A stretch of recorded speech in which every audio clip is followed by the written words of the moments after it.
இந்த கலவையை ஊற்றிடலாம்.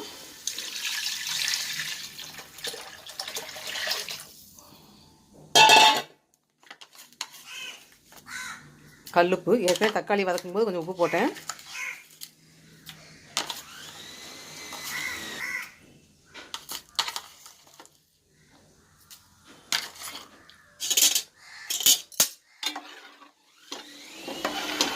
பச்சை மிளகாய்,